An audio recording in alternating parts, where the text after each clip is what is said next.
आज आपण आलेलो आहे शरद पांडुरंग लबडे बेलवंडी यांच्या बागात. त्यांचा एक द्राक्षाचा बाग अर्धा एकर आहे. त्या अर्धा एकरात त्यांचं कसं नियोजन आणि व्यवस्थापन आहे ते आपण शरदरावांना विचारणार आहे. शरदराव नमस्कार. नमस्कार. आम्ही तुमचं नाव खूप ऐकलेलं आहे द्राक्ष बागायतदार म्हणून, तर आम्ही तुमच्याकडे आज भेट देण्यासाठी आलो आहे. हे तुम्ही एप्रिल छाटणी केलेली आहे. एप्रिल छाटणी करण्यापासून तर आज हा महिना जुलै चाललेला आहे. तर तुम्ही ही काडी तयार कशी केलेली आहे? साधारणतः हे 60 दिवस लागतात काडी तयार करायला. बरं. ते 2 महिने लागतात काडी तयार करायला. इथून पुढं एक काडी तयार मॅच्युरिटी आपल्या कलर झाला इथपर्यंत झाला की आपलं इथनं कट करायला लागते तिथनं. नंतर मग ऑक्टोबरमध्ये छाटणी घ्यायला लागते. सप्टेंबर-ऑक्टोबरमध्ये काही सप्टेंबरमध्ये घेत काही ऑक्टोबरमध्ये घेतात. शरदराव, आम्हाला तुम्हाला एक विचारायचं, याला फवारणी किती दिवसाला घ्यावं लागते? आता पाऊस आहे, यात पावसात तुम्हाला किती फवारणी घ्यावं लागते? आता काय 15 दिवसाला घेतली तरी चालते. बरं एक आपलं चुना मोर्तूचा असतो, हां सल्फर असतो, ती मारलं तरी चालते.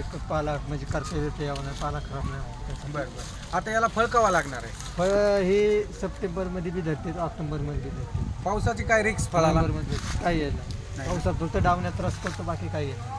आता हा तुमच्याकडे अर्धा एकर बाग आहे, किती वर्ष झालं लावलेला आहे? आमचं 9 वर्ष झालं. 9 वर्षात तुम्हाला मागील वर्षापर्यंत समाधानकारक पैसे होतात का? बाग लावल्यापासून आम्हाला एक 4 वर्ष काय पैसे झाले. बरं बरं तुम्ही एक 4 वर्ष पैसे भरपूर झाले. बरं. मागील वर्षी तुम्ही किती टन माल काढला अर्धा एकरात? आता आपले 630 झाड आहेत. बरं. त्यात आपले 14.5 टन माल निघाला आपला. त्याला भाव किती भेटला? 81 रुपये दिलं आपण. सुपर सोना काय सुपर सोनाका. ही तुम्ही मार्केटिंग कुठं करता? मार्केटिंग जागे व्यापारी येतात, जागे व्यापारी? राजस्थान, दिल्ली, बरं. पंजाब. याचं व्यवस्थापन तुम्ही चांगलं ठेवल्यामुळे तुम्हाला अर्ध्या एकरात जर एवढे पैसे होत असले तर तुम्ही समाधानकारक आहात म्हणायचं. भरपूर समाधान. बरं बरं. काही लोक असं सांगतात की द्राक्षे खूप खर्च आहे, खूप खर्च आहे. खर्च नाही आहे, एकदम मापात खर्च आहे. बरं फक्त व्यवस्थित टायमिंगला करायला लागतो. तो बरं टायमिंग सोडून केलं तर होत नाही. बरं.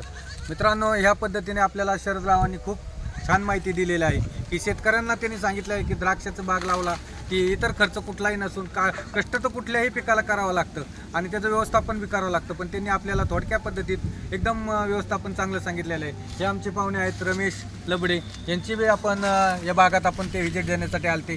ते बी आता ह्या वर्षी म्हणतात की आम्ही बी 2-3 एकर वडू बाग, त्यांचा दूधधंदा आहे पण ते आता म्हणतात की थोडं वळलेलं शेतीकडे वळायचं आहे, म्हणून आपण त्यांचे बी आलेले त्यांचं बी स्वागत करतो. आणि या शरदरावांना या माहिती दिल्याबद्दल त्यांचं खूप खूप आभार मानतो. नमस्कार शरद. रामकृष्ण. राम.